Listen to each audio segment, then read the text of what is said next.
Welcome back to Jackass Podcast. We've got a special one for you today. Joining us is Emma, the face of organizer memes, and memes because yes, this isn't a one-person operation. There are masterminds behind some of the most clever, chaotic, and downright hilarious political content out there. Whether it's trolling RFK Jr. or memeing their way through the DNC conventions, they've redefined how progressives use social media. Emma, memes, welcome to the show. Thank you for having us. Great to be here.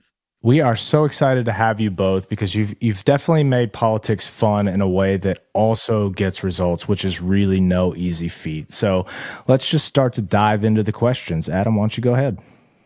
Emma, let's start with the basics. How did organizer memes come together, and what made memes your weapon of choice in the political fight?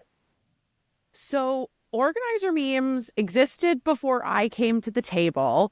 Back in 2021, I was getting my master's in political communication, and I decided to write my thesis about memes and satire, because this was right as the Markeyverse had kind of defeated Kennedy in the primary. John Ossoff was doing his runoff elect campaign. So there was a lot of comedy being used in campaigns, and I thought, this is so cool. Why is no one talking about it? And organizer memes was one of the people kind of doing it. And so I reached out to organizer memes to say, hey, I'm writing this academic paper on what you're doing. Can I interview you? And then we found out we had a mutual friend, and it just kind of worked out that it was like, wow, someone else that I not only have a mutual friend with, but also gets what I do on such a fundamental level. And so it was kind of just like the stars aligned that we found each other and now we work together. Yeah. So like one of the good things that I've noticed about you guys is, it's obviously organizer memes, but you're not just here for the laughs. Like there's strategy behind what you guys do and how do you approach it. How do you balance the humor with sort of driving home like what is actually a calculated and pretty serious message? For me, like a lot of what was important about doing this kind of funny meme content is it's where I was getting a lot of my community and fun, and like especially in 2020, which is when we kind of started, like I was in like when this dates at like Facebook groups of like numbtots and college, meme pages of the place where I was going to college at the time, like that was kind of where, and I mean, 2016 on, like, the politics and the memes kind of had collided in a way that was, like, very visceral and, like, had been talked about a lot on, like, the other side and with Bernie. And, like, that's where I kind of first kind of saw, and, like, that's what got me more, like, from being a poster about just, like, bullshit on the internet, and I've been posting long before organizing memes. But, like, it was very clear that, like, that's the mode of communication that, like, our generation craved. Right. And, like, it just made sense. Like, I mean, like, that's also part of it. I didn't even start this account, someone else did, and, like, I took it over very, very early. But, like, I was sending the memes that I was already sending to my friends that I was working on campaigns with into organizer memes. Because, like, it was about work. Like, you talked about the things that were frustrating you in real life, right? Through the meat, like humor is a coping mechanism. Absolutely, very clearly. I like that was in my academic world. Like I looked a lot into humor as like a coping mechanism, especially like around the Holocaust, which is like a pretty not funny time, but like was being used by Holocaust survivors to like cope during the Holocaust, and like. Yeah. Especially in the early 2020 era, like we're both Jewish, like there were definitely a lot of feelings, especially after Pittsburgh, like I don't know, there was a lot of like realness to humor that like it disarms you because it's not ranting and raving, which I think, and it's not also, I mean, it invites you in. That's I think one of the key things is for sure. Like Hey, look, we started a humor show for a reason, I mean, we don't take ourselves very seriously with the name Jackass Politics. I mean, Yep. And I think like after the election, it's pretty clear that like self-importance is not necessarily winning. No, Yeah. no, not at all. Not at all. And like that's how I kind of got, or how Adam and I kind of got, is basically together and is basically sharing a lot of memes and talking a whole bunch of bullshit behind the scenes and just being like, hey, maybe we should talk that bullshit and see if anybody will listen. And that's how we got here. But yeah, that's exactly what, like, I think that's exactly right. Like, we kind of took the group chat, which inherently is closed off and is your people, Yep. and we kind of tweeted the group chat out yeah, and made it, and that's, I think, one of the things that like really caught on about Organized Meme so fast is like, because it's so segmented into localized campaigns, you weren't talking to someone running one district over from you that has the same job as you. You're talking to, especially on smaller campaigns, you're one of 10 people. Right. You don't realize that your issue is the same issue as someone 2 blocks away. Yep. Or in Arizona versus Nevada.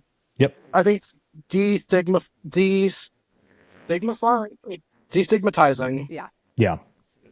all this stuff really like is important, because otherwise people feel like it's out of reach and just kind of zone out. And sure. So y'all pulled off some pretty big stunts, like trolling RFK Jr. and the fake diary reading event. How do you decide which battles are worth fighting, and do you ever worry that y'all have gone too far? Honestly, we kind of pick every fight and see what sticks, because not everything sticks. Some tweets just go kind of unnoticed. So I think we kind of stick to our gut of if we were not organizer memes, like, would we do this just as ourselves? Yeah. And if the answer is yes, why not? And then sometimes it blows up and gets picked up by national news, and sometimes only our 5 best followers see it. You know what I like? I also will say, like, it's not that we want to pick a fight with everybody. Right. I think that maybe we sometimes pick a fight with more people than most. But we try to relatively punch up. Yes. And relatively try to punch right, or like at the parts of the left that we find like problematic. Like, I don't think, like, we're not trying to, like, I don't know. I think like with variant, like also I think like the powerful are a target that are fair game, in a way that like we're not just trying to like dox like random like yeah. Like that's one that's just different from like libs of TikTok. Is like libs of TikTok does, I think, a lot of similar Home Depot things. workers. Yeah. Right. Exactly. Like, that's not smart. That's not good politics, and it's not like kind. Versus like if you're Marianne Williamson, if you're RFK Jr., you've like accepted something. And also like with RFK Jr. stuff, it's not that we like did anything to him that was unfair. His website didn't have like, and for like for the listeners at home that don't know, like one of the things that we did was RFK, you could schedule a calendar event on his website without like any admin like approval. And Which is insane. I'm not sure if y'all saw before you came on. I'm a town commissioner. I've won 2 races. Even me at my level, just running my own campaign, that's insane to not have done that. Yeah. And this is it's a presidential campaign at the time. Right. Yeah. Well, That's and the way that the reason I even noticed that this was a thing is that I had seen a story, or I'd seen someone talk about like it was right when he chose Nicole Shanahan as his VP, and one of his own followers that was like an actual like good faith nut job was protesting, like made a protest as an event because he was like, she's a Google like deep state shill. And like it made a news story for like that being taken down. And I realized, oh, they're not moderating this at all. Yeah. And so then I was like, okay, what's like the craziest thing about RFK? Although we learned more later. Right. Like, the sex diary. The sex diary is like the worst thing. And like also like he's like horrendous. Like it's a horrendous story. Like he drove his ex-wife to suicide. Yeah. Yeah, he had I mean, 34 affairs in a year. Like, he's got way worse stuff than just the stuff that makes you laugh, and look at how just kind of weird and crazy he is. He's got actual, tangibly horrible things. And I think the fun thing about posting, like, we're going to have scheduling an event for a live reading of his sex journal is, like, it showed off both, like, how stupid his campaign was to not have thought of it, and also, like, educate people on an issue that I felt at the time wasn't well enough thought about. Like, most people didn't know that story. Yeah. And I was like, how is this person, like, a Kennedy that is running for president and getting all the, like... But the thing that was so fun about it, too, was, like, I pointed out that anyone could do it. And so then everyone and their mom started making other fake ones, and they had to shut down the entire thing, and then, therefore, had to, like, dedicate resources to doing this. Yeah. And, like, that's I think, where it becomes, like, more... It's not just a prank, it's, like, putting in, like, internet organizing in a weird, wacky way that, like, people want to get involved in. Yeah. If anything, and you show them. Oh yeah, sorry. I was going to say, if anything, they should thank us. I feel like we exposed this huge weakness in, like, you're welcome. You're welcome, RFK Jr. All right. So moving right along, as well lit as we are. So memes, as the group's sort of unknown, the enigma, do you think being part of a collective really helps you kind of push boundaries that just kind of being an individual or a single creator just doesn't really give you the ability to do? Oh, for sure. I mean, and also, like, this has always been a very, like, collaborative thing, especially in the anon process, where, like, people send in so much of the content that is posted, especially early on, like, because it's anonymous, it could be from anyone. Yeah. And I think that there's a real hierarchy in this world of politics that is, like, makes sense because it is a high information sport. And it, like, involves meeting people over time and building relationships and stuff. But also, if you're a young person trying to get involved, it's, like, very hard to break in. And so, like, the fact that you can ask a question without being, like, there was no place to ask how do I make this phone bank work differently? What, like, even just, like, the technical aspects that you were too embarrassed to ask someone, or how much should I be asking for this position in this, like, those are things that, especially for people that don't kind of, like, it's not accessible, and it's not accessible equally. Yeah. And so, like, that's, I think, such a part of all of this is, like, and also, I mean, we do a meme training, and one of the things I talk about all the time in it is the concept of sharing something on social media. Sharing is a collaborative verb. And, like, that's a really important part of all this is, like, and also we are doing, like, it's kind of important to have all these different perspectives because otherwise it's just like someone ranting on the internet. Yeah. Which we are. Sure. And social media is where the battle for hearts and minds is fought now. So what do y'all see y'all's biggest mistake you see in campaigns and candidates are making online? That's a big question. Yeah. You have an hour? Right. We'll make it this is a special episode for us. Y'all are our episode, so take as long as you want.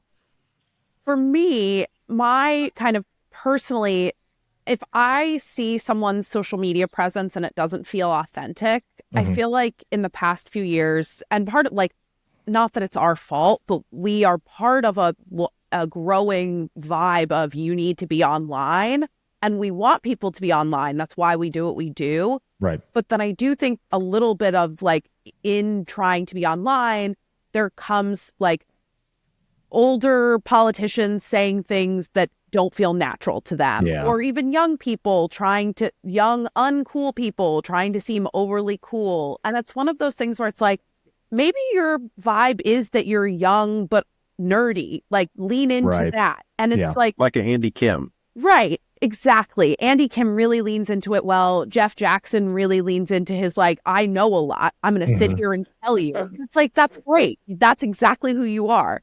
So when people kind of try and be what they think people want them to be, you can sniff it out real quick. So it's very inauthentic.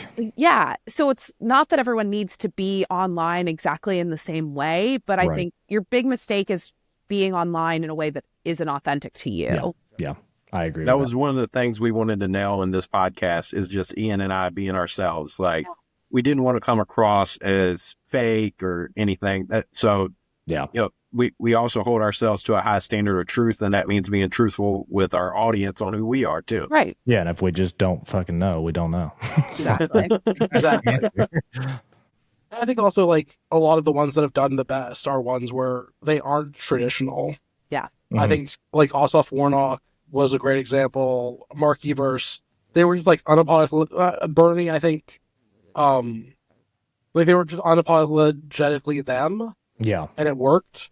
The other thing I think if I could change one thing in democratic politics is social media that isn't the authenticity crisis. I think the way that we structure campaigns is really not conducive to how people consume and their politics online, where like they don't like stop, like they don't start paying attention 6 months before the election and then stop the moment it ends. Yeah. So like, and I understand why this happens, right? You have to have a campaign manager before you have a social media intern. Yeah. Or a social media team, because it's not an intern anymore. I understand. Right. Don't come at me in the comments. I'm sorry, I'm not woke. They're paid. They're paid. Me, I'm the comments. It's a whole team, but you don't hire that person before you hire the fundraising team and the this and the that, and right, like it's not just for GOTV. You have to be talking to people, and then also once you win or lose, right, like.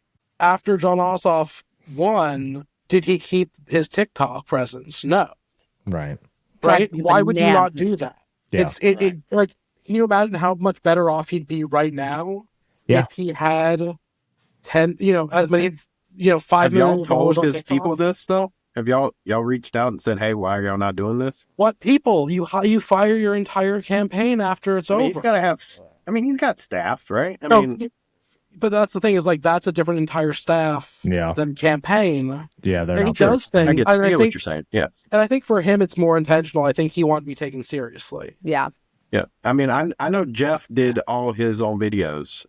Jeff actually was a mentor per se. Like I went to a Jeff Jackson campaign rally, and he got me motivated to want to join in Democratic politics. So. Can I talk about Jeff Jackson for a second, actually? Yeah, absolutely, man. Go ahead. We love Jeff here. Yeah, I've been, for not being someone who should have known about who Jeff Jackson was in like 2017, I've known about him since 2017 because he was posting on Facebook after Trump won about North Carolina politics. Yeah. And like I've worked in social media in different things. On a different project I was working on Reddit specifically. And I was like doing swing state Reddit work, and I'd be going through and like, I'd have a map of every subreddit in North Carolina, and you'd be in these like subreddits, and like from 2016 or 2017, he'd have like the third most liked ever post in the like, some city with 30,000 people. He'd be like the top 3 thing. Yeah. Talking about like weed legalization. Yeah. One of the things him and I actually talked about when we first started talking back at that campaign rally was that he should be on Reddit. And so I don't know if he was already he didn't act like he knew what it was, but I'm not saying I was the reason, but I don't know. We need to have him on the show and see if that's how he remembers it. I don't know. Jeff, you should take credit for it until proven otherwise. We'll accept it. He was the genesis of Jeff Jackson going on Reddit, and basically superstar on there. So he lived not too far from me. So I've met Jeff several times, and he was around that time, around 2017. He became extremely involved in the Democratic Party here in North Carolina, getting people to try to run for office, trying to get more. He was building it from the very lowest level of office.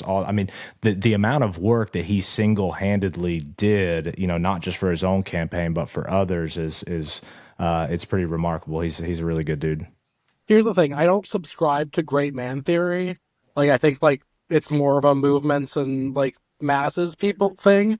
I do think that there are like some of these like key people that like make places winnable. And like I think like Anderson Clayton is another example of that. Yeah. I think Stacey Abrams, not necessarily I think the best candidate in the world, but in terms of like building like an infrastructure, Mhm. like I think like out of Kentucky, Bashir. Bashir, I think similar like there's like these like, and that's one of the things too, like we need to be finding those people, right? And Yeah. amplifying those messages. It's not that's the other thing that the Democrats are not doing. It's you can't put lipstick on a pig and call it pretty, right? Yeah. Like it doesn't work when you're like you can't TikTok dance your way if you're like don't have policies that also like that's the thing that people don't understand about why Bernie became like such an amazing internet like phenomenon in 2016. It was like people liked his policies and therefore and believed that he cared about them. Yeah. And therefore when he did something that otherwise that if Mitch McConnell did, they would hate. You know, Pokemon Go to the Polls by Bernie would not have gotten that same reaction. Right.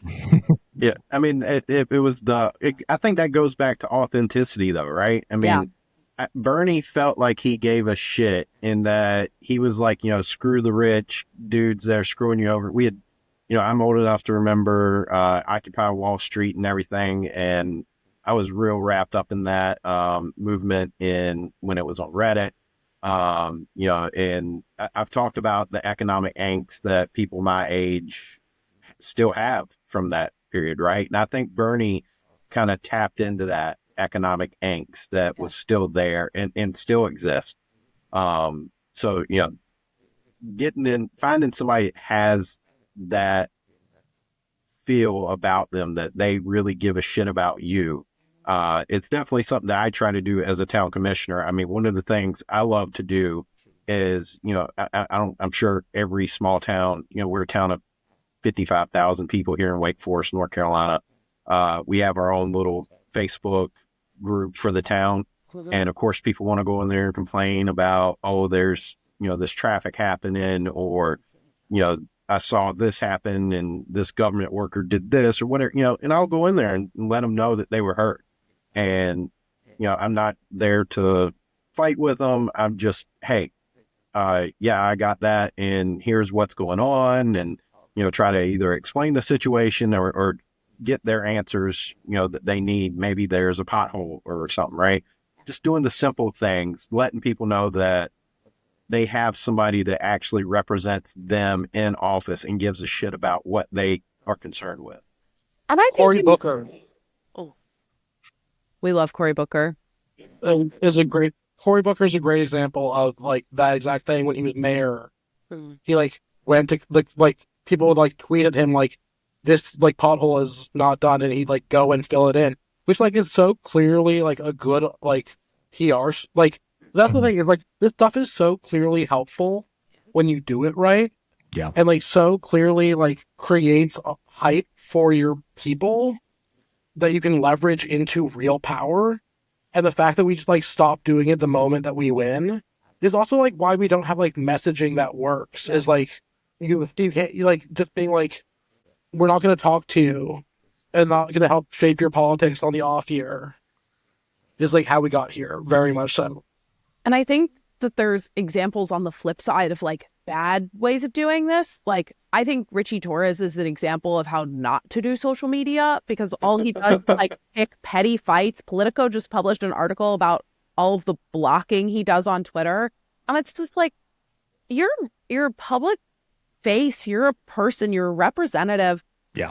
I don't know why you're picking fights with mayoral candidates, like, or, you know, congressional candidates. You should be, what are you doing for your constituents? Yeah.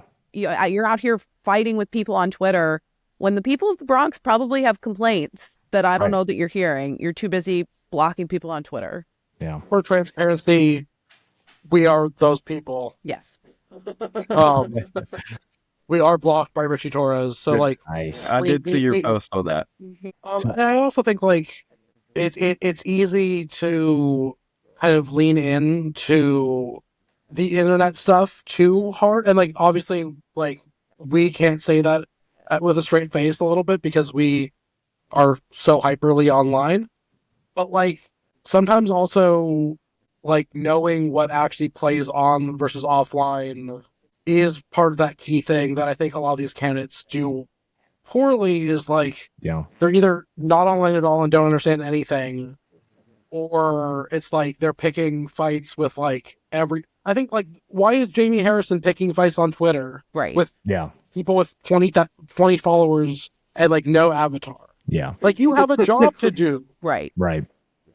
Like, and that's the thing too. I think like a mixed people try to speak in other people's voices because it's often staff. Yeah. Comes off weird sometimes. I know that this was brought up a lot, but like the Tim Walz tweet, where he like, it was like football lingo, but like made no sense and was like, and like he knows football. Yeah. Right? Yeah. Like he very clearly understands college football. How to run a pick six thing, and you don't run a pick six. It just fucking happens. Yeah, I mean, he didn't write that fucking tweet. Exactly. Here's the thing. I know the people that do write those tweets. Yeah. They are smart, capable people. Like, y'all know the people at the KamalaHQ, right? I worked on the campaign.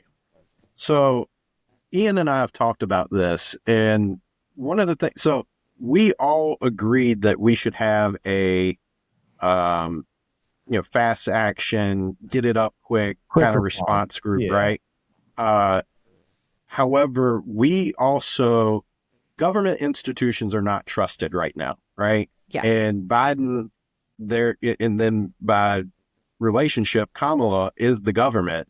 And if you're not being 100% factual or not taking things out of context, maybe a 10-second clip where Trump said something, but if you looked at the whole thing, Trump says enough horrible shit that you don't need to take something out of context and make it into a whole day fight. We don't need to be manufacturing. Right. That was our biggest thing, is that because people now, that then ends up backfiring, right? Mm-hmm. Like for whatever reason, Trump can make every error in the world, standing at a campaign event for 45 minutes in silence, and that doesn't sink his campaign somehow. Right. But we have to be perfect, unfortunately. I mean, I think I've seen y'all say that the same thing. And so when KamalaHQ takes something out of context or makes something into something else, it makes me really lose trust. And I think there's a new account now that's kind of, I think I was told it was the same people running it, right?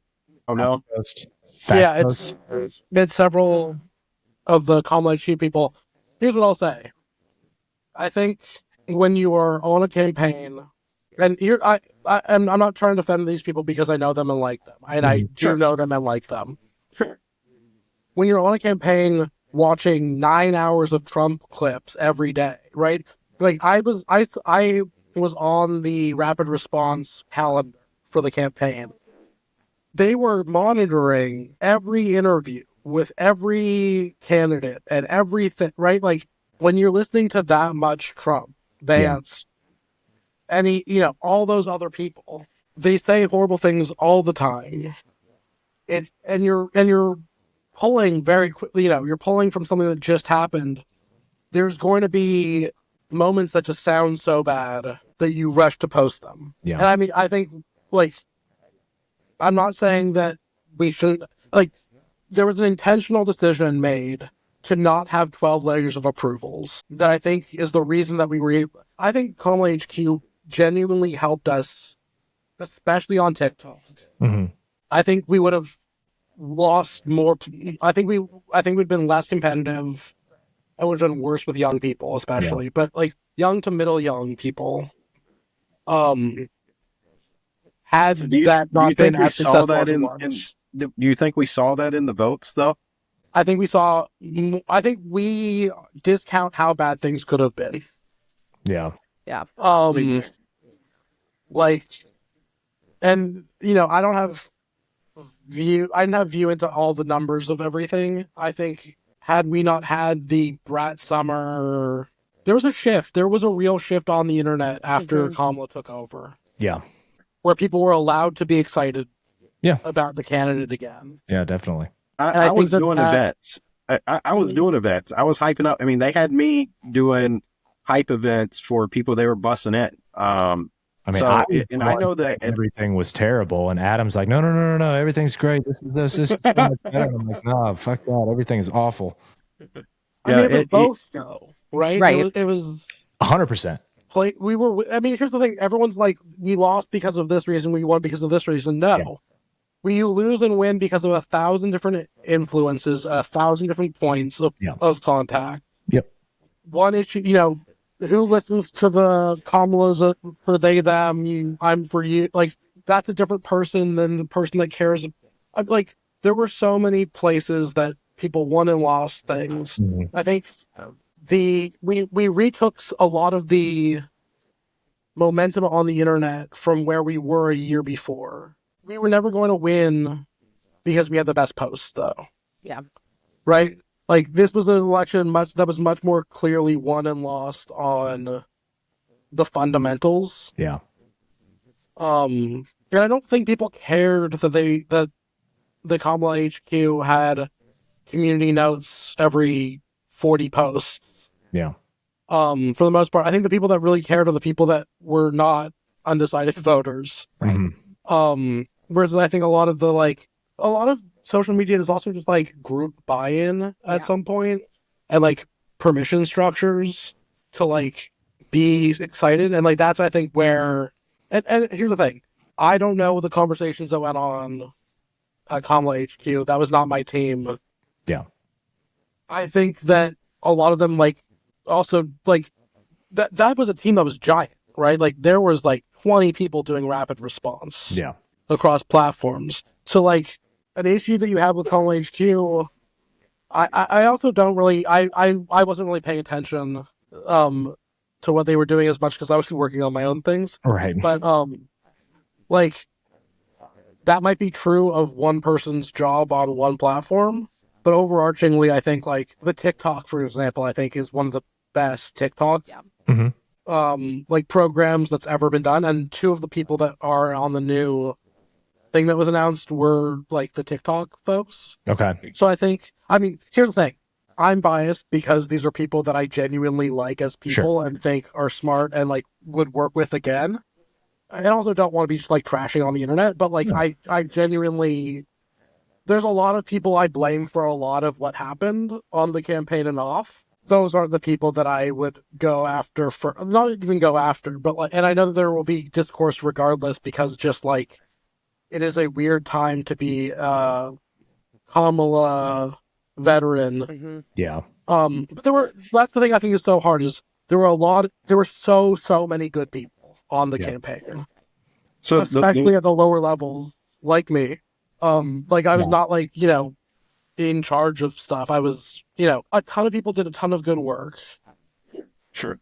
A ton of people made a lot of mistakes, and those were often not the same people. But, like, I think, one person making a mistake much higher up makes, I don't know, I think there, you can't just toss the baby with the bathwater. I've seen all these people online be like, no one that ever worked for Kamala should ever work again. And I'm like, that doesn't make sense. There were a bunch of analytics teams. No, that's that were doing that. The analytics team was incredible. Yeah. Right. They were it was very, very accurate. It turns out, unfortunately. Right. Like, they did not have us. And that is not like they wouldn't talk to us. Like, I have no data. That was held very closely. Which probably makes sense when you run a meme page as well as being on a campaign. Sorry, I'm going on a rant about this because I think no one's really talked about it in a way that is fair. Also, like, these are, like, young people that, like, deserve opportunities to, like, try do again. Things that are not perfect. And I know that, like, the stakes of things being as huge as they are makes it seem like people can never make mistakes. Yeah. And they can't in some ways, but also it's like they were working crazy hour. I mean, like, that, like, rapid response room would be, because you're, like, also on 2 time zones too. Yeah. Right? Like, it's, 3-hour time zone difference between the very nature of that setup is that you have to be quick. You have to have many people with many different perspectives and many different opinions all coming together, or hopefully coming together to make, quick snap decisions. And sometimes you're just not going to get it 100% right. Like, exactly. That's just how it is. and that's, maybe in the future with them, they do a little better at maybe issuing a correction if something is so obviously incorrect or maybe considered misleading or something like that. But I do think there is value in it. It's just something that has to be treated with a lot of care, because it is so it is so in flux. It's so fluid, so many different moving parts, and just by nature of what it is, it's quick, it's instant. You've got to be right to it. So. No, not being necessarily critical of the people who did that, but maybe, and I don't know the answer to this, maybe there is a better way to make sure that we're not, being seen as misleading. And a lot of things, like you said, the people that do view it that way, or the people that are going to be swayed by that, are not actually undecided people. They're the people who know exactly who the hell they're going to vote for and exactly where they stand. And they're just looking for any opportunity to pick the most mundane thing and say, hey, you misled us about this. And that's just, we have to deal with that. I think that's one of the things that's hard is like, we also, as Democrats, live in a constant state of fear, it seems like, almost. Yeah. Afraid of our own shadow. Exactly. Yeah. And like, that is a problem. Yeah, I mean, there's downsides to both. There's downsides to being afraid of posting any fucking thing for fear of blowback from the party or whatever. But then there's also downsides to trying to be the first one and the quickest. I mean, it's a balance, right? You've got to try to be accurate. You've got to try to be quick, and it's just, there's a lot of moving parts, a lot of different people, a lot of things being said, a lot of stuff that goes in to creating these posts that it's just imperfect, and that's just kind of part of it. The left does spend a lot of time on fighting among ourselves on social media. Yeah. How do we hold people accountable without losing sight of the bigger fight? Unfortunately, I feel like it will take some kind of guidance from, like, in an ideal world, we as the voting population of the left would kind of come together so that we could elect people that reflect that. But we don't have, like, we both need someone, like, we need figureheads to kind of align with, to then say, like, this is what this figurehead believes. We can all kind of come together around that and just say, like, these are the goals. But because we don't have enough people in kind of figureheads to choose from, it makes it that it's so easy to kind of purity test. So I think, I wish people purity tested about something way different. I wish people were like, how many doors have you fucking knocked, you poser? Yeah. Like, not like, that's honestly, what's your neat issue on, like, this thing that no one else cares about? Right. Frankly, that's the solution. Whenever we see people fighting online about issues, it should just be like, which one of you has knocked on more doors? That's the winner. Yeah. Which one of you has made more phone calls? That's the winner. Yeah. Yeah. I mean, we run into that same shit too, because I've got a bunch of people in my sphere who whine and complain and talk shit about means tested messaging and how they're so centrist and they're more aligned with what the party should be and blah blah blah, and this person's not doing the party the right way, and I'm just like, I know you, and I know y'all didn't call a single fucking person this whole campaign, so like just shut it. Like, I don't want to hear it.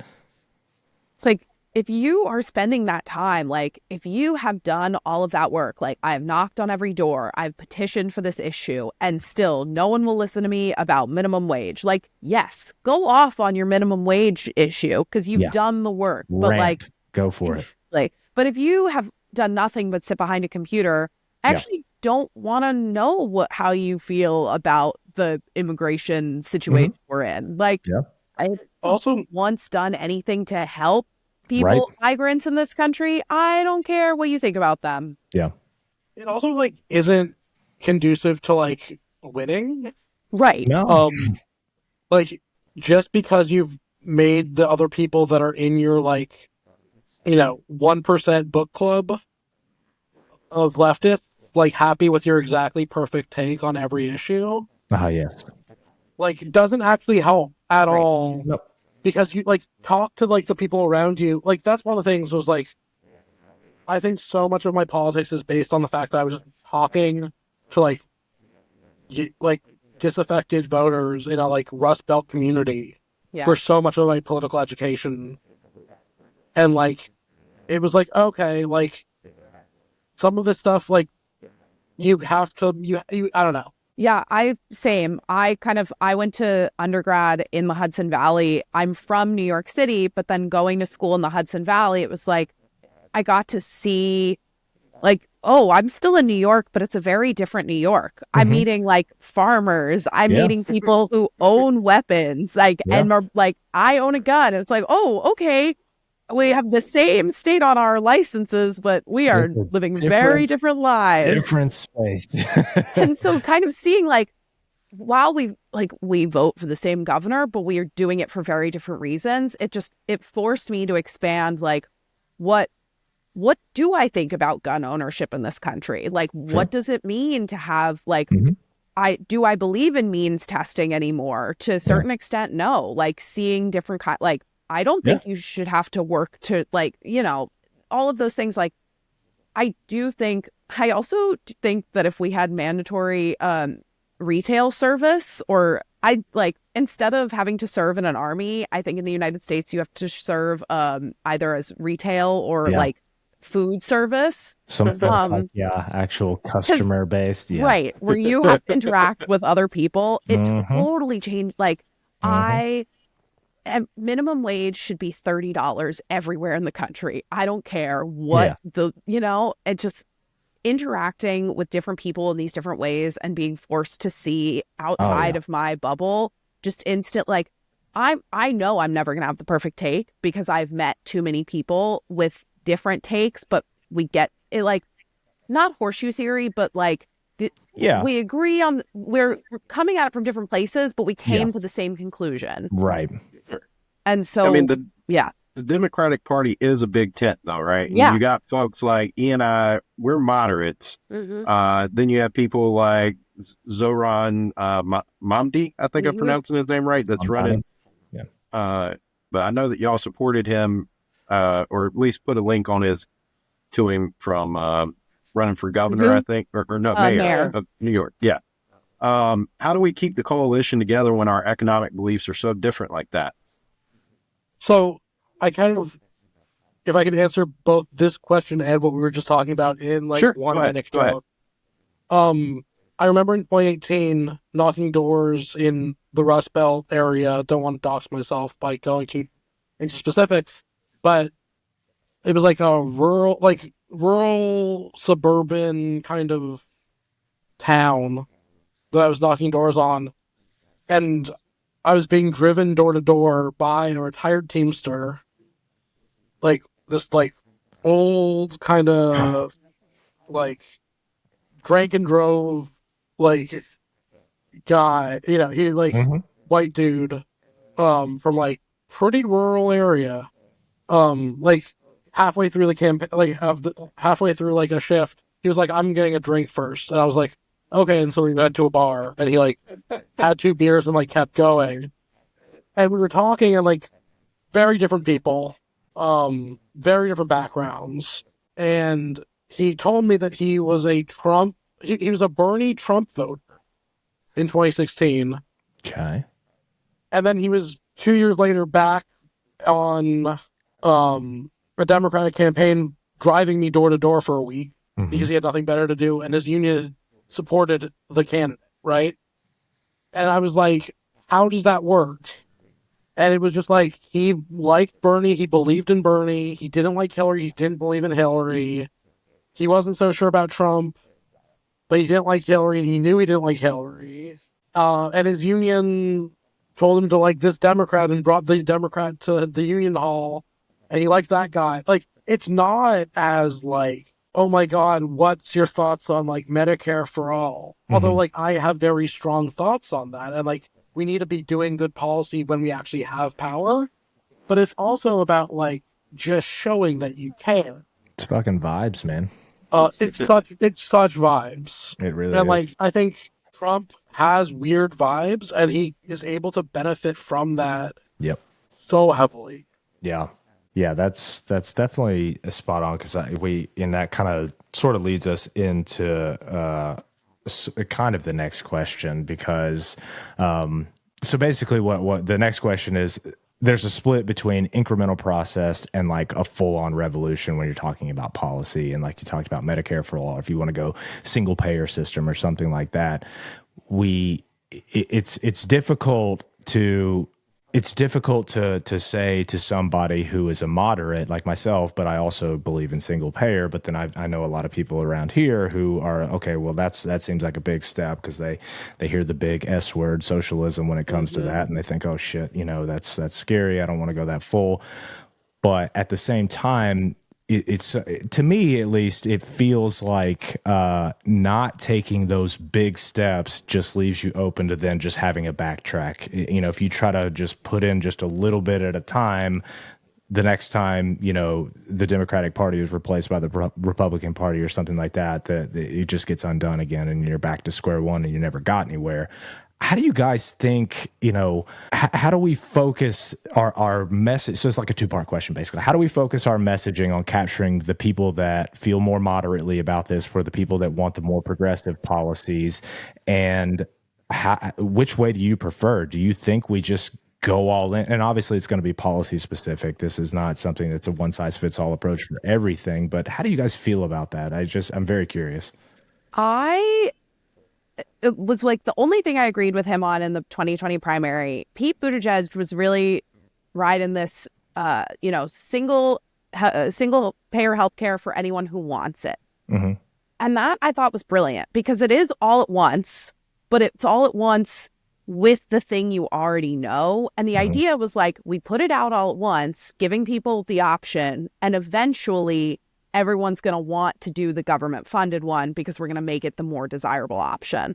Yeah. And Wait, is that what that was? Yeah. Is that what that meant? Yes. It meant putting in government funded healthcare in conjunction with private, but doing the government one so that it was cheaper, and it was always going to be cheaper, and as many doctors as possible were going to accept it. And it was going to be not just medical, it was going to also be dental. Like, the idea was it was going to be Medicare for all with a private option, so that people who wanted to be obnoxious and have private health insurance could. And I think so that's basically just like a prove it policy. Like, we're going to show you exactly. And I think that is how Democrats need to start doing everything, is like going as big as possible with the backup still built in. Okay. So that people can, like, you can't say I took it away from you. All you can say is I gave you a better option and you just didn't take it.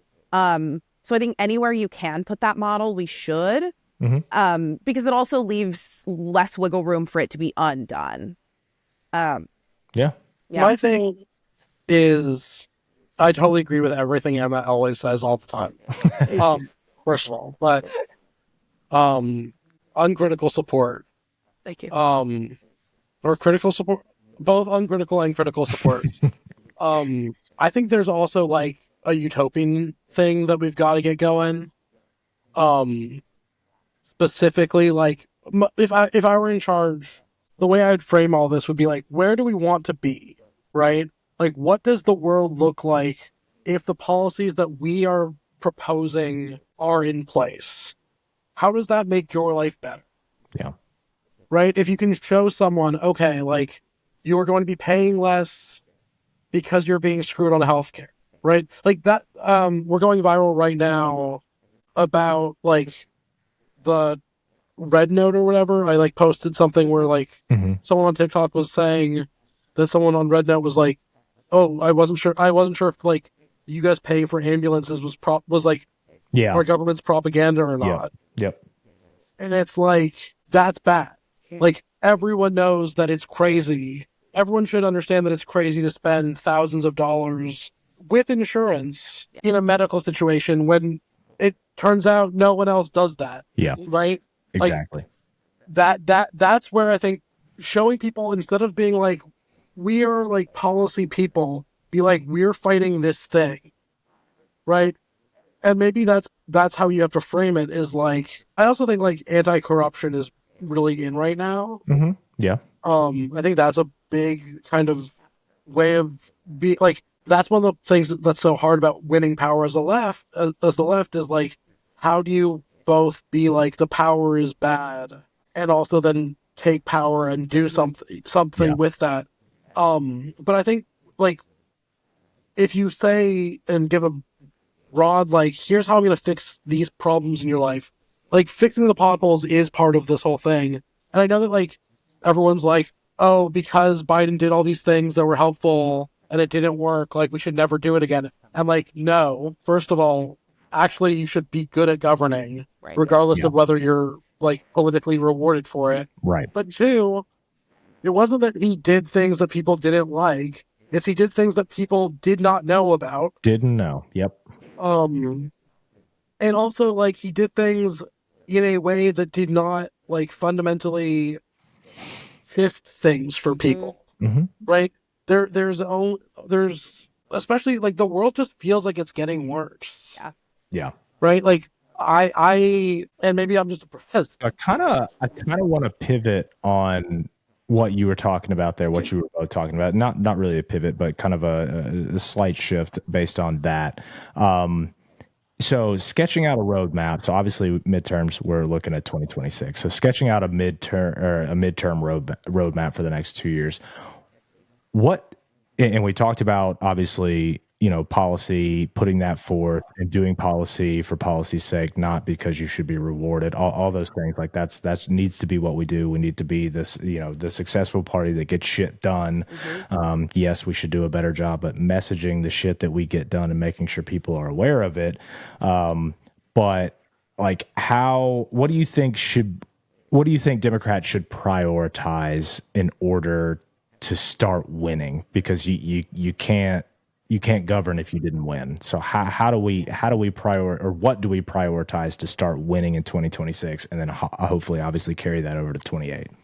I feel like Dems need to find the Biden related wins. Like if I'm a congressperson running in a swing district, I want to find the IRA project that I get to like that is happening in my district that I can say, hey, I know 2 years ago that didn't feel real, but the money for this bridge came from the Biden administration. Yeah. We did it. And it yes, it took 5 years for this bridge to be built. You aren't seeing the, proof in the pudding until now in 2020, late 2025, 2026, but it's here. And we got this money back in 2022 for, I think we really need, because there are going to be those little examples all over. We're going to start to feel that, like, as Republicans make bad times and then Democrats make good times, and then Republicans get to benefit from the good times that the Democrats made. Right. And I think we need to take it back. So I think over the next 2 years, Democrats need to find the things that are working, whether people know about them or not, and really like knock on every door and be like, hey, the school playground got fixed. How crazy. Democrats did that. Have a good day. Yeah. Like, just, not even to be like, vote for me, just to be like, hey, want to let you know, we got this community center going. Yeah. We voted for that a couple years ago. It's finally open. Thank you for your patience. See you at the polls. Yeah. I'm not sure. I mean, I agree with you. We can disagree. I agree that we need to do that. I also think that like fundamentally what like the next elections are going to look like are going to be so different than this election. And we can't be trying to win last election next time. And so I'm not sure that like proving that Biden was actually good is going to help us. More, I think, is going to be like, I think Ossoff is probably like, if I had to put money on someone to be the person, and it's not because I think I don't agree with him on plenty of things for sure. And like, I'm not happy with every vote, and I don't like, I'm not even saying I'd vote for him in the primary necessarily, but like, he really has been on the like, take money out of like, not taking money out of politics, but like take like corporate, like ban stock trading. Yeah. And stuff like that. Policy. Yeah. It's a good policy. Right. Amazing policy. But also like, think about what, like the level of grift that we're going to be seeing 2 years from now, running on anti-corruption and actually wanting it. Yeah. Right. That means you can't have necessarily. And like, I think Nancy Pelosi is an amazing political mind. in terms of like I think she like is really good at power. Yeah. Mm-hmm.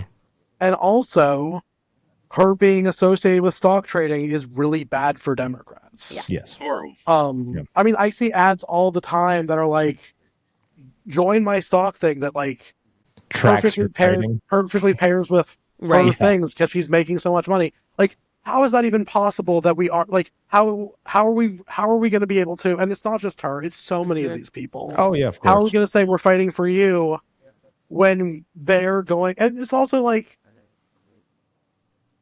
we shouldn't have as many millionaires and billionaires. Right. I guess is there any billionaires? Bergam. Like in power, right? Like that's not making people that's like it's both bad because it's corruption. But like when we allow one side to do when we excuse our corruption, it's bad too. All right, we want to wrap things up with some quick fire questions. First up, what's the wildest idea for a meme that you had but decided not to post? Oh, gosh. They're like, we decided not to post for a reason, Adam. I mean, yes, we decided not to post for a reason. We've had some crazy drafts. It's probably, I came up with when Tim Walz's family came out and was like, we don't support Tim Walz. I drafted a tweet that was something like, close enough, welcome back Barack Obama's brother, who was just like when his brother was like, we don't support him. I was like, you know what, close enough, same thing. But we decided that wasn't a very nice, felt weird to say, but I thought it was kind of funny. Yeah, I probably would have gotten a really good chuckle out of that one. Man, okay. Adam, you got the next one too, man. All right, scenario time. You hired to run a social media campaign for the DNC in 2026. The budget is unlimited. What's your first move? Gonna buy better mics and like camera equipment. Honestly, I think there's a lot to be said. Dude, Adam, I said that, man. What did I say when all these fucking politicians like raw dogging the iPhone like in a professional video? Get a lavalier mic or something. Look at me using my like Apple head, like God. I'm sorry we can't all be perfect. Shit. Some of us are more about the I was like, I'm just going to go start buying saying. Democratic candidates lavalier mics that they just put right here, and then like everything would be fixed. God. Okay, that's great. As much as I love my $20 from Amazon tiny mics, I would much rather everybody have really nice ones. Yes. Thank you. Thank you. Year-round organizing. Yes. Everywhere, like all over the place. I like the. I don't know if y'all know. I was one of the first, if not the only, elected official to endorse Anderson when she was coming onto the scene. Hell yeah. And that was one of our first conversations that we ever had. And what made me know that backing her was the right decision was her strong talk about, we need to contest every race. We need to, do year-round organizing. And I was like, yes, somebody that gets it. Happy birthday, Anderson. Yeah, happy birthday. All right, so next one. This one is a little debate-worthy, maybe. If you could erase one political buzzword forever, like woke or neoliberal or some shit, which one would it be and why? I think mine is DEI because they don't know what it means. They don't have any idea what it means. They don't know how it's used. I think even well-meaning white people didn't know how to use it in 2020 and 2021. Yeah. I think we need to erase it from the common person's vernacular. I think the only people who need to know about it are academics and like HR people so that they can effectively put it into use. Right. No, that's a perfect one. I agree with that one. A big one on the campaign that I don't think is the worst, that I don't think also is really caught on anywhere else. I'm not sure how it became like almost a meme in of itself on the campaign in Delaware was tracking.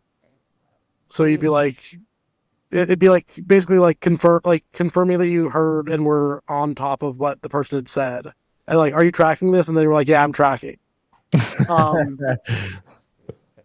And it turns out we weren't tracking. Everybody thought somebody else was tracking. But I think that's like, I think unintentionally, like I don't think it's why we lost. Obviously, there were like actual reasons, but I think the like professional, weird, like buzzwordy, like, but also like even the concept of tracking and like I loved making tracking jokes in the office. Like that's the other thing is like office humor is important. Sure. And like that's one of the reasons organizer memes became a thing was like I was used to like cracking up my field office and like, you know, going after work for drinks with like, you know, the buddies and talking about like, you know, the naked man that was out front, his, you know, that you accidentally saw while canvassing and things like that. You know, those like funny little like anecdotes from the trail. I saw an alligator in Georgia this year while canvassing. Yeah. But like, I think like that's one of the things that was important when we started during the pandemic was like, we were working such horrible hours, such hard work during a time that was so stressful. People needed like the campaign, like vibe, E-ified. So, meme magic aside, if you could create one unbreakable rule for political campaigns on social media, what would it be? Hire us. Yeah. I endorse. Hire us and don't question us when we tell you this is the right move, or have the only person who's allowed to question us be someone close to our age. There you go. No, not actually. Although if you do want to hire us, organizermemes@gmail.com. We do weddings on bar mitzvahs. We'll have big graphics up for you guys. It'll link right to it. So, gotta self promote. Wait, what was the question? What are rules that they should not? just one unbreakable rule. Yeah. One unbreakable rule for a political campaign on social media. Something that they can't break. Stop making bad graphics. Oh. The graphics are so bad. The Elliot angle endorses Hillary Clinton endorses Elliot angle of it all. Is so bad.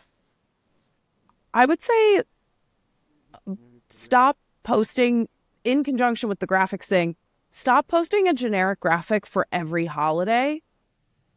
I understand. Like an Adobe stock image. Right. I understand you want to like make sure your constituents know like happy whatever your holiday is, but like it's so I'm like the graphic needs to be less generic if you're going to be posting for every holiday. Also, maybe like do something with the community. Right. Yeah. Sure. Right. For my campaign myself, the only times I've ever done it are Christmas and July 4th. Because I mean, I at the end of the day, I don't think I want my social media to be about me, helping the community, not just out here giving myself a easy, couple of likes. 5 likes, yeah. Exactly. All right, so similar to that one, what is the worst piece of advice you've ever seen a campaign follow? You can't talk about that. Worst piece of advice. Like something you just knew was just gonna tank, and it did. I mean, I've predicted all this the entire time. It wasn't her fault. I feel like, just to kind of be nice, I'm going to go all the way back to 2020. Elizabeth Warren's, I'm glad we don't talk about it anymore, but Elizabeth Warren's ancestry debacle. If there was a way I could go back in time and be like, hey, girlie, don't do it. Just don't even lean into your mamas and papas teacher. Like that. So good. Don't talk about anything else. I love totally her. Blocked that out. Love her. I voted for her in the primary, even though I lived in DC, and by that point, my vote didn't matter. Love her. I wish she could take it back. Yeah. Wait, what? Sorry, what was it you said? Elizabeth Warren's like native ancestry kind of debacle of her publicly being like, I'm part of an indigenous tribe. Well, that was like her like 20 years prior, wasn't it? Right. It was old, and then the campaign kind of, when it came back, they were like going to try and lean into it, and I would have been like, don't just. Oh, did not play. Yeah. You know the worst thing that I've seen on the internet related to Elizabeth Warren? When they got the hex code of her color on their wrist, and it looked like Holocaust tattoos. Oh, I didn't see that one. That was... Oh, shit. No, they did not. Why?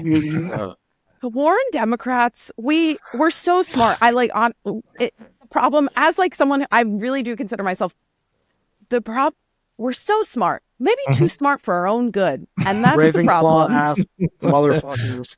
Oh, man. Like, let me tell you all the numbers about my plan. It's like, no, stop, shut up, you're boring. Oh my God, I did not know that happened. That's phenomenal. I didn't either. I hadn't heard that. I didn't read it, but so Ian and I were discussing this before the show, and maybe y'all could help. I can't, I like wearing quarter zips. This is completely a non-political question if you haven't guessed this yet. I don't know how to wear this collar. Do y'all know how to properly wear a quarter zip collar? Because Ian didn't know either. I'm going to say up when it's down. windy and cold, or down when you're just like around? Up feels douchey. This is how I normally wear it, but I also feel it's like comically like 1970s large. It's like leisure suit. Yeah. But I feel like to wear it up like the vest I'm wearing right now, like if I were to pop the vest, it's like, who does she think she is? Like, am I in the Breakfast Club? Like, no. It's Wait, like, right. Adam, put it up. I need to see like it. this one here. Yeah. douchey. No, definitely down. Definitely down. I just feel like I don't think I can pull this off. Down. No, that's not for you. Yeah, no, it's not me. Maybe that's Also, it depends on who it is. Yeah. It also depends on whether you can. I mean, I'm a politician. I kind of have to care a little bit. But if you just act like it doesn't matter, then people will believe you. Also, like, the Bernie hair thing, I think is real. Like, I think it was an amazing. Yeah. And there's a reason they kept it. I think. I don't know, but like, it showed that he wasn't polished. Yeah, for sure. Versus like, and I think also like there's a sexism. Like, I don't think a woman could do that in the way that he did, and like Not get at away all. with that. Although like, Globe in a windstorm with, can withstand anything or whatever. Yeah. The line is. So maybe it's like a Bernie thing where it's like, I'm not polished, but here's the thing. You have to find what like the most like dude bro, like apolitical person, like incorporate one of his fashion choices into your thing. And that's how we start winning back the men. There you go. There you go. All All right. I know that we already went past this, but I wish that we could kill the term woke. Yeah. Yeah. I think, but now they're starting to say it. There's like the right woke too. I don't know if y'all have seen that. Are we trying to turn it back on? That doesn't seem like it's going to work. They're fighting. No, I think that may also kill it. It's It's being used by other right wing people. It's like a right wing to describe less right wing people. Yeah. No, it's not even right wing. No, I think it's like it's the tech right versus the like economic right. Like, but I think it's being used in reverse. Yeah.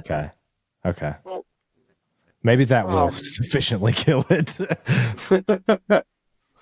Do y'all think that that's just a ticking time bomb before Elon and Trump just go at each other? Here's the thing. It's either going to be that or the exact opposite, which is honestly more disgusting. Yes. Which is just like the circle jerk. Yeah. But like they're actually in power. Like that's the thing. Right. I think it's been easy for them to kind of get caught up in like the little pettiness while they're like getting ready. but soon enough they're going to have so much power. I mean, they're giving Elon office space, Right. Yeah. in the White House. So it's He also is one of the only people in the world that Trump can't actually fuck with. No. Yeah. No.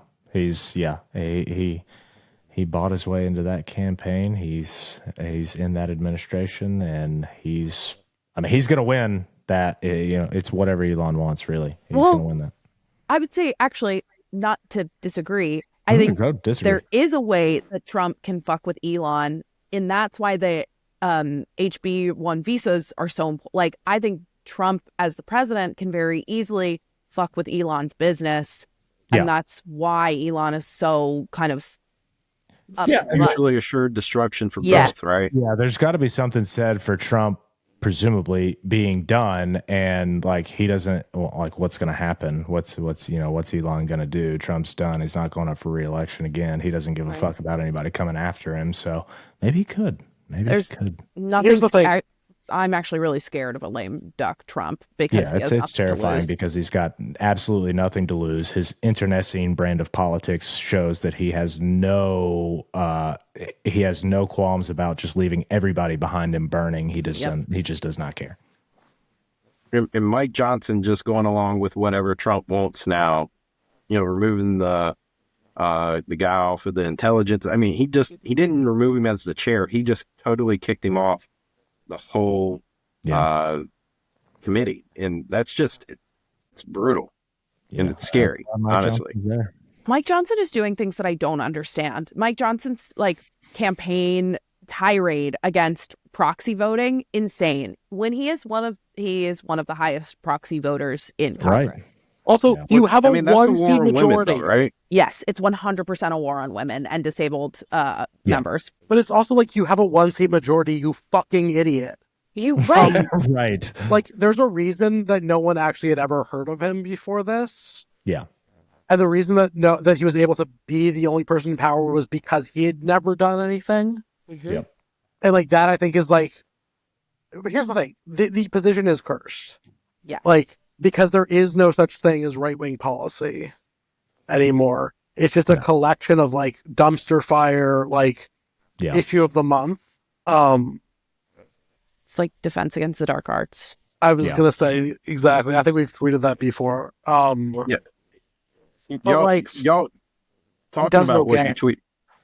So I wanted to discuss that though. So like one of the things y'all tweeted out this morning even was about the graph that showed where people thought Trump was and where they thought Kamala was and where their median was, right? Mm-hmm. And y'all said something along the lines of like that graph was going to haunt you. That y'all want to discuss that real quick? Because I thought that was real interesting this morning. Give me a more specific question and I'll answer it though. Sure. So how is it, y'all said that y'all thought that Trump probably was like a 9.5, right? On a scale of 10, being conservative, but yet you were just talking about that there is no more like right-wing kind of stuff. So maybe that's the reason why that the perception was Trump wasn't as far right as what he may actually really be, right? Mm-hmm. Is conservatism. If that makes sense. Like that's the problem. Is it's not like here's the right wing policy and here's where he disagrees with it. It's just like whatever he says is. Yeah. And so that's why I think he doesn't like on the left. Like the left wing of the party is very much not in power. Mm-hmm. Right? Like when people think of the Democrats, they don't necessarily just think of like Biden, but like it's also AOC. Versus when it's Trump, it's like the Democrat, like they are the same thing. So it's like they even understand that there is like a like I want to know where those people would have put like Mitt Romney and Liz Cheney. Right? If that's actually where they thought Trump was. Like where, like, you know what I'm saying? Like where did like, and then where did they put like, I wish they put more people on that graph because I think people actually would have and that's one of the problems, right? It was like, and also I think people think much more in terms of social issues on that question, right? Where it's like economic issues, people don't really understand the differences in like tariffs and all that stuff because people don't know anything about economics. Versus like people were like, she likes trans people. And that's far left.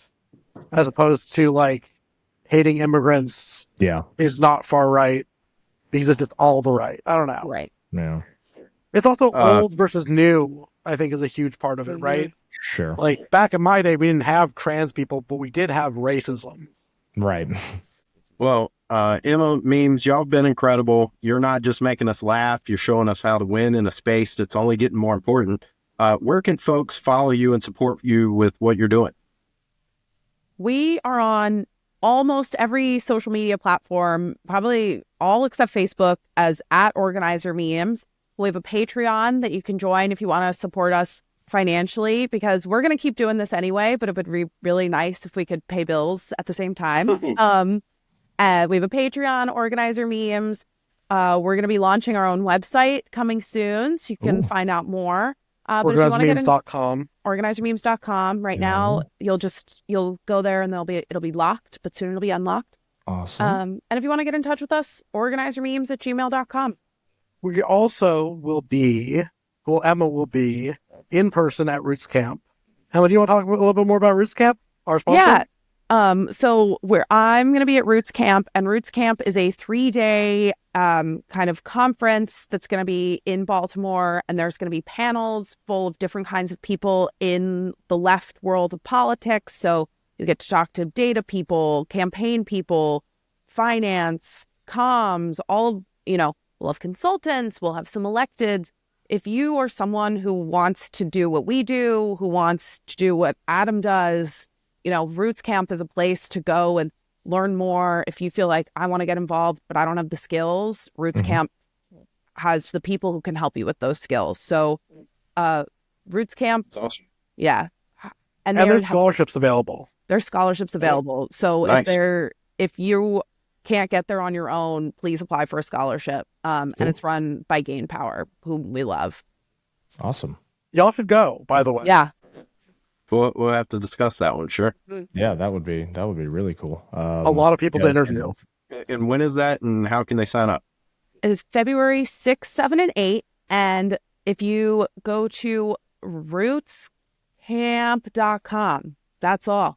It's a Substack, and you can put your email in for more, but you can also don't have to put your email in. You can just click on through, and rootscamp.com. It's got all the good info.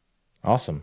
Everybody check that out. And to everyone listening, if you've laughed at a meme this week, remember it's not just for laughs. Memes shape how we see the world. Take this energy, organize, and let's win some damn elections. Thanks for tuning in. Bye. And always don't forget, like, subscribe, and share this episode. But let's keep building this movement together, one laugh, one meme, and one win at a time. Catch you next time on Jackass Politics. Thank you again, Memes, Emma. Y'all been awesome. Thanks for having us. Thanks for having us. See you.